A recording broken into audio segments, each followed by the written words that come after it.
Welcome, friends and foes, survivors and killers. Let's sit around the campfire together and talk about Dead by Daylight, specifically Tome 20 Mystic. Because I'm going to do something I last did on this channel over 3 years ago. A Tome review looking at both the survivor and killer stories together. A lot of folks have been asking me what I think of the new lore for Yui and the Spirit that kinda came out of nowhere. Before Tome 20 dropped, I'd have thought the new Tome lore was going to look at characters we hadn't had for stories before. Haddie and Dredge were my leading bets. But with Tome 20 came a new approach to how behaviour handles the tomes going forwards. Not the old system where new original characters are prioritised for the tome releases, or the old system where older characters who hadn't had new tome lore yet got the spotlight while new characters waited their turn, but instead a secret third thing that seems to pick its characters almost arbitrarily. Yui and Spirit have both had tome lore before, hell, I've made videos on both of them, so it definitely seems strange to go back and cover two characters who've already gotten lore while there are still 2 killers and 6 survivors yet to get any. But in a Reddit AMA Behaviour did a little while ago, we learned the rationale behind these two getting picked. We have a lot of characters, eh? What a fun problem to have. While we want to tell stories for all of them to give players more insights into their background, sometimes we just don't have the time. We've recently been trying to find outfit collection themes that will be appealing for a wide assortment of characters, and then find characters that best fit those themes after. The goal is to create a very strong assortment of cosmetic content across the entire Rift. Tome 20 Mystic should be a great example of this. We also try to avoid creating outfits for characters who are already receiving outfits in the same release, but sometimes it happens. Beyond that, some characters like Dredge and Unknown are better left a mystery. If the classic tome system was oldest first and the new old tome system was newest first, then the new system from Tome 20 onwards looks like cosmetics first. And from a business perspective this makes a lot of sense. The tomes are the big draw to buying the Rift, and tying the Rift cosmetics more closely with the tome lore increases the chances that someone will buy the Rift and play through the challenges. But the most important thing to me is the lore, and how this system will affect the quality of DBD's post-release storytelling, and I've got some thoughts on that you'll hear about later. With the newest first system it was pretty obvious. Older characters who needed new stories got left to rot while the new characters' lore often came out undercooked. Many of the tomes that came out in this period, like Singularity and Night, just made the same mistakes their release lore did, with only one of the 6 characters who got a tome in that period actually having a tome that improved on her release lore. But the new system is a lot less clear. Older characters are just as good a chance of getting tomes as the new ones this time around, so new character releases have a time for their stories and community perception to settle. But I fear this may come with its own problems. Under the classic system, Tome 20 would have included older characters who hadn't received tome lore yet. Dredge is the oldest original killer yet to receive a tome story, and the survivor would either have been Adam because he's the oldest survivor yet to get one, or Haddie because she also hasn't received a tome story and released alongside Dredge. Both of these survivors have historically been neglected in terms of cosmetic releases, getting skins infrequently and of questionable quality when they do get them, and if one of them had gotten the Tome 20 release slot it would have been a guaranteed very rare skin plus Deep Rift variant. Of the 6 survivors yet to receive tomes, 4 of them are consistently neglected by behaviour for skin releases, and a tome slot locking in regular cosmetics for them when it came their turn for stories would have been great. But now that the cosmetics seem to be designed before the lore is written, that just opens the door for the neglected characters to get neglected even more, because if cosmetics aren't being designed for them then they're not going to get the tome lore either. Don't get me wrong, it's better than the second system, and we'll have to see if the tomes to come actually manage to cater to these neglected characters. But aside from the stories, it's my biggest concern about the tome system going forwards. Sorry for banging on about this for a bit, I just felt this needed to be covered but didn't think there was enough here to merit its own video. So without further ado, let's actually dig into Tome 20's lore for Yui Kimura and the Spirit. And we're going to start with the older of the 2 characters, and the one who's had the most narrative support thus far, a certain blue ghosty woman by the name of Rin Yamaoka. First seen in the Shatter Bloodline chapter, Rin's story is fairly simple. She was the daughter of a formerly wealthy and prestigious noble family in Japan, but her sick mother and costly education drove her father into debt and stress. One night he snapped, and chopped Rin's mother up with the family's ancestral katana before attacking Rin, more or less killing her too. But the entity saw an opportunity for a new killer to join its ranks, and Rin entered the entity's service with rage in her heart and her father's shattered blade in her hands. Rin's story comes from the pre-Plague era of DBD lore where killer stories tended towards being short, sweet and simple, and her tome story is one of the earlier ones as well.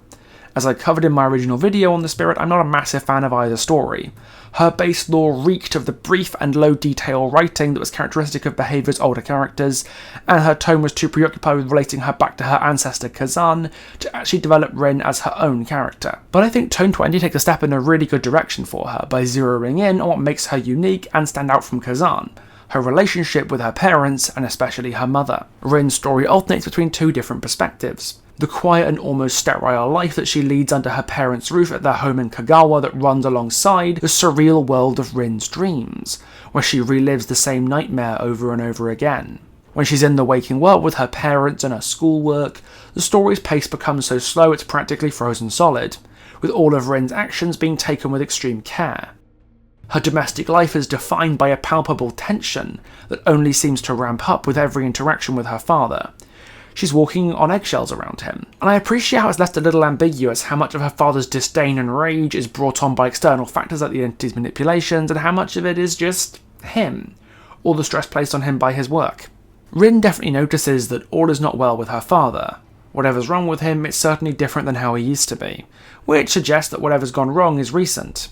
But Rin also says that he was never particularly talkative and seems to be practiced at avoiding his ire and keeping the peace at dinner, suggesting that on some level she's kind of learned to get used to him.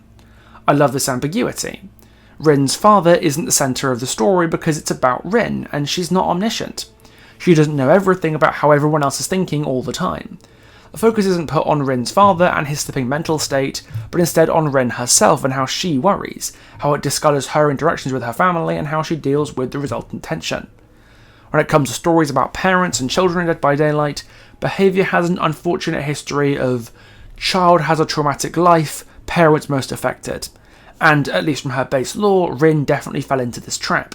Between her father and her base lore and her ancestor Kazan and her tome, Rin has often seemed kind of sidelined in her own story because Behaviour seemed too interested in exploring her family members rather than Rin herself.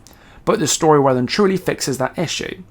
It's very telling when her relationship with her mother is brought into the picture, because while it's the first time we get to see Rin's mother, we still see her through Rin's eyes, with all of Rin's concerns and doubts and preconceived notions about who her mother is that tell as much about Rin as it does about her mother. Due to the sickness that keeps her housebound, Rin's mother is the far more present parent in Rin's life compared to her busy and stressed father. She constantly encourages Rin not to push herself too hard and take time for herself where she can, practically insisting that Rin stays home from school so she can recuperate. And while her father is slowly breaking down mentally in front of Rin's eyes, her mother remains a bulwark of support, even as her physical body becomes more and more frail. Through her avoidance of her father and reluctance to listen to her mother, Rin establishes a firm middle ground between the two. She wants to be a good student and work hard to follow in her father's expectations of her and make the best of what she has, but struggles to keep up and trust her mother's judgment enough to not push herself off the deep end. Perhaps if her father had been able to strike that balance and not work himself half to death, the tragedy that struck the Yamaoka family might never have come to pass. More than anything else, Rin seems conflict-averse, content to keep her head down and work hard for the good of the family and for her own future. She's generally well-adjusted and studious, if somewhat quiet, and could have led a great life if the entity hadn't come to call. And here's where we step into the darkness of Rin's dream world. About half the entries in this tome don't show us Rin socialising and spending time with her family, but instead in some sort of recurring nightmare that always plays out the same way. Her father chasing after her with a katana gripped in his hands, giving chase through the mouldering ruins of the Yamaoka estate. He chases after her with a frenzied Richter's grin on his face, but before he can deal the killing blow, a great white snake appears out of nowhere and eats him alive before Rin is startled awake. To those of us who know Rin's backstory, we know exactly where this is going. One day Rin's father eventually snaps and he hacks his wife apart with that sword before turning the blade onto Rin. And it's only when the entity offers her the chance to take revenge on the father who stole her mother and her life that she spills his blood in turn and truly becomes the spirit. The dream is clearly a prophetic reconstruction of these events, and it brings to mind another story that I really liked, Michaela's story in Tome 13 back in 2022. In that story, Michaela too goes on adventures in her dream and sees the trials themselves, watching killers brutalise survivors every time she closes her eyes, before the entity scoops her up and she's thrown into the trials to join them. Rin and Michaela both share prophetic visions in their dreams, but the differing tones between the two stories establish their personalities very well. Michaela is optimistic and fascinated by tales of horror and cruelty. so she sees the violence of the trials as a fun and exciting diversion that allows her to escape from her mundane life into a world of adventure. Rin, however, is much more cautious and reserved, with real concerns about what she's seeing and what it means. So, being the studious young woman she is, she throws herself into learning about dreams and their symbolism to try and make sense of what she's been shown. It's a nice way to establish her as intelligent, reserved, and careful, which is a nice change from the relatively flat version of Rin that we've always had to see. But my favourite part of this story is right at the end, when her final dream sees Kazan present her with the family's sword and give her the opportunity to strike back against her father. It is obviously an allusion to her final fate as a killer and her joining ranks with her ancestor as the spirit. But I think there's a bit more to it than that. One of my pain points with Rin's first tome is that she was kind of portrayed as a victim of her family's ancestral curse of rage, something passed down from Kazan that she could never truly escape, and that someday would always take her. Between the story and its cinematic, Rin's rage was always presented as something else taking control and leaving her at the mercy of an anger that was not her own. The agency to make the choice to lash out on her own was kind of taken from her in her first tome story. She goes from being a subject of her father to being a subject of her ancestor. But in this story, everything kind of slots into place. Kazan doesn't take over. He doesn't push Rin to carve her father to bits. All he does is offer her the chance to do it herself. Rin takes up the blade of her own free will. She chooses to stand up against her father and follow in Kazan's footsteps because she has had enough of being his victim, of watching every night as the same events play out over and over again, with nothing she can do to stop it. It's not presented as noble or even a good thing to do, just a decision that Rin made to take her peace back from her father as he strays further into madness and rage. It's very believable, and it blurs the lines between Rin Yamaoka and the spirit that until now seemed just a little too well defined. In short, I think Rin has always needed a tome like this. It balances her domestic life with her parents and her schoolwork and everything, alongside the deeper stuff relating to the entity and her violent ancestor with whom she shares a lot more than a last name and a sword. Both sides build her up as a character in a way she hadn't really gotten the chance to before, and creates a satisfying prologue to the night we all know is coming. The night the Yamaoka bloodline ends forever. And can I just say the structure is a lot of fun too? Perspectives alternate between sleep and wake and sleep and wake, almost like Rin is living a double life. It sells the fact she's stuck between two worlds she doesn't really understand. It's not a world-beating story, but it's easily the best piece of official writing about Rin Yamaoka, and it elevates her story in a way that I can't help but love. But Rin isn't the only young Japanese woman with an antagonistic relationship with her father who gets covered in Tome 20. Yui Kimura also got her second run at a tome story, and given how fantastic Yui's writing has been up to this point, it's honestly hard to know what to expect from this one. Unlike Rin, who's a product of behaviour's old writing that didn't treat her with respect she deserved, Yui is a relatively modern character who is portrayed brilliantly in both her base lore and her tome. For a long time I even said Yui was Dead by Daylight's best written original survivor, and while I don't think that's still true today, she still stands as a great example of how to write a survivor authentically and intelligently. But before we get too stuck into Yui's story, I want to show you something pretty interesting. A new online candle store called Hex and Boon that brings the sense of the fog right to your doorstep. They're a UK-based homemade candle seller, and they sent me this, their Invocation candle. I've been lighting it in the evenings while working on this video, and it's really improved the atmosphere in here, even surrounded by stacks of flammable cardboard. And alongside their existing range, I've been told a lot more are coming, including a gingerbread latte candle and tome and curse themed wax melts. If you fancy ordering their Invocation or any of their other range of candles, they even gave me a promo code, PixelBush10, so take a look at the link in the description to pick up something from Hex and Boon. For those who don't know, Yui is a professional bike racer living in Nagoya in Japan, who grew up in a relatively traditional household with parents who did not support her ambitions on the track, especially her father. The only member of Yui's family in her corner was her grandmother, who left Yui with her savings so she could leave home and start to make a name for herself. She rose through the world of racing with her crew of women, the Sakura 7, in tow, and was taken by the entity at the culmination of a high-stakes bike race. Her new tome story is a continuation from her first tome, where she saved another racer called Shinji from an accident, and it follows Yui's return to Hida where she grew up for the funeral of her grandmother who passed away while she was in Nagoya. Straight up, I love this narrative hook. Yui's grandma was the one thing tying her back to her family in Hida. With the frosty departure she had from her parents, there's no way she returned from anybody else. Dragging Yui back to her family allows the story to explore a whole different side to her. Not the charismatic and strong-willed biker, but the subversive rebel, the daughter who will not pipe down and give in to her father's wishes, the black sheep of the Kimura family. It's a nice change from Rin, who's defined by trying to please everybody and stay on the good side of both her parents, to have a young woman who simply doesn't care for hers. Yui's story is exceedingly simple. It's just her arriving in Hida, paying respects to her grandmother's memory and leaving once she's done. And it perfectly captures the awkwardness of a difficult relationship that's forced into a social situation to which it is poorly suited. Yui comes back to Hida with no desire to reminisce or think over the past. She's here to say goodbye to her grandmother, and that's it. Even as she arrives through the endless tunnels of the road to Hida, you get the sense that she does not want to be here any longer than she has to be. As soon as she arrives in Hida, she beelines to the funeral home. No desire to get herself presentable beyond taking off her helmet and leathers, and no trips down memory lane. And when she arrives at the wake, you can really see why. Yui's arrival at the wake is treated with wall-to-wall suspicion, with the people she used to know as a girl treating her like some bad smell wafted in through an open door. Yui knows this, and true to her established self-assured demeanour, she does not give two shits what anyone in that room thinks about her. Her mother puts on the show of respect, and while Yui returns it out of basic courtesy, there's still that festering resentment that we can see underneath. Yui's mother stood by while her father tries to walk all over her and ultimately drove Yui out of their house and out of their lives.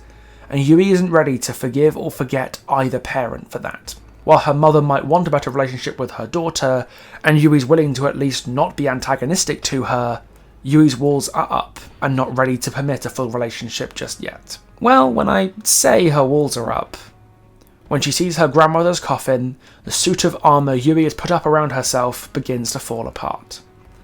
When she first came to Hida, she was reluctant to remember anything. She didn't have time to reminisce.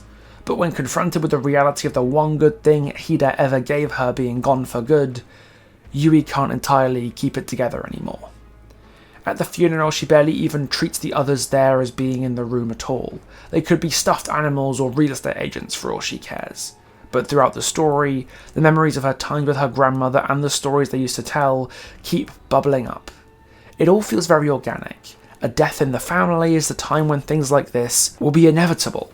But what makes it special is the ending, where Yui bids her fond farewells to her grandmother and nobody else. It must have been tempting for the writers to use this moment as Yui places her hand on her grandmother's tombstone and begs for the strength to carry on, to have her reconcile with her parents, for her mother to at least hold out an olive branch and begin to repair the relationship. But the story explicitly rejects that. Yui and her parents have completely separated their lives, and now that the one thing tying them both together is gone, they may as well be strangers.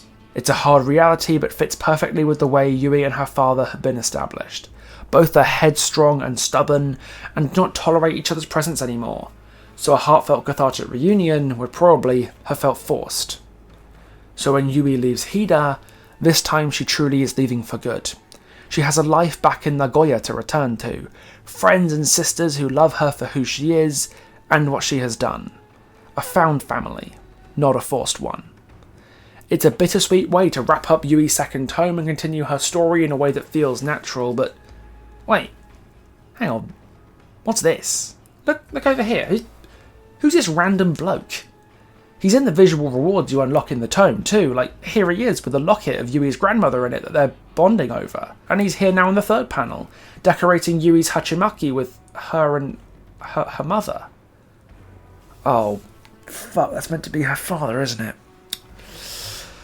Right, this is going to take a bit of unpacking. I originally thought this was some kind of quality control problem, that behaviour had bungled the ending and written Yui not forgiving her father while the animation and visual media shows that she had. But I've realised this animation starts when Yui is on her bike riding away from Hida, so this animation is set after the end of the written story. Yui and her father meet up to reminisce about the stories Yui's grandmother used to tell, and somehow they reconcile over the memory of her. According to the comic panels, this meeting in Hida doesn't end with Yui storming off back to Nagoya, but instead with her spending time with her parents again, and painting her hachimaki before she finally leaves for home. To me, this feels like a cheap way of giving Yui and her family a happy ending. A total reversal of Yui and her parents' relationship is a huge deal, and deserves to be represented properly in the actual written lore, not just written off in a cinematic and a few comic panels. Yui and her father are established both in this story and elsewhere to be deeply stubborn people who barely acknowledge each other's existences. It was Yui's mother who's been trying to rebuild the bridges, who originally called Yui about her grandmother's death. Her father has had every opportunity to reach out to his daughter at the wake, at the funeral, hell, at any point in the past 10 years, yet it's here and now that things change so quickly. Yui and her parents getting a happy ending here does not feel earned. I'm not saying it's out of character for Yui and her parents to reconcile, but after so much of this story is defined by their separation, a kitsune in animation just isn't enough to cut it. I don't know why they didn't think this reconciliation needed dialogue to sell it. Maybe the writers weren't confident in their ability to write that dialogue properly, or maybe this was a last minute decision. Whichever is the case, I can't say I'm too happy with this ending. We've already had the Feng Min tome going over this story, the traditional parents who were averse towards a child's new modern life, and I'd argue Feng's story did it much better. It gave that relationship some time to breathe. It made Feng's parents feel like real people, and rooted their frustration at their daughter out of genuine concern for her well-being. Without proper dialogue between Yui and her parents, it feels like a painting-by-numbers version of what Feng's story succeeded in. If they just ended the story here, with Yui leaving Hida and ready to return to her life in Nagoya, it would have felt like a fitting ending, as Yui departs from the people who demonstrated that at every opportunity, they never really wanted their daughter in their lives to begin with. The ending of Yui's story puts a little bit of a damper on what would otherwise be a nearly perfect tome for me. Rin's story was a huge success. It really set right the issues with Rin's prior storytelling. For the first time, I got the sense of the kind of person that Rin is, and why she made the decision to take up the entity's offer and wreak revenge on her father that ruined her life. Rin felt more complete as a character than she's ever been before, while Yui's story was nice as well, pulling Yui out of her comfort zone and back to Hida to deal with the family she left behind. Other than the ending of Yui's story, the only bit about these stories that I really took issue with is the new tome format itself, more so than Tome 20 specifically. And this is all to say, I'm sorry that this video took so long. Truth be told, I'm really far behind covering DBD lore and the tomes on the channel. A lot of that is because the run of tomes from Night to Singularity kind of burned me out. We've had a bunch of fairly mediocre tomes with all the characters rotted, and then a bunch of licensed characters without much interesting lore to dive into. An absolute swarm of licensed chapters that are mostly fine in implementation, but just don't keep my attention for over a week or two. Speckled occasionally with originals that don't tell a compelling story either. It's meant my enthusiasm for DBD lore has been at rock bottom this year, and after the brutal execution of my favourite killer this patch, my relationship with DBD in general is only getting worse, barring the casting of Frank Stone. Maybe the upcoming original chapter will make things better for me, maybe it won't, we'll have to see I guess. But regardless of my own difficult relationship with DBD right now, I don't want to ignore that Tome 20's stories were very, very good. They understand their characters really well, and for the most part, the people who wrote the stories knew exactly what they were doing, and how to deliver satisfying stories to the people who care about these two characters. Hopefully we'll see the underloved characters get their time in the sun soon, and the future of the tomes will be bright.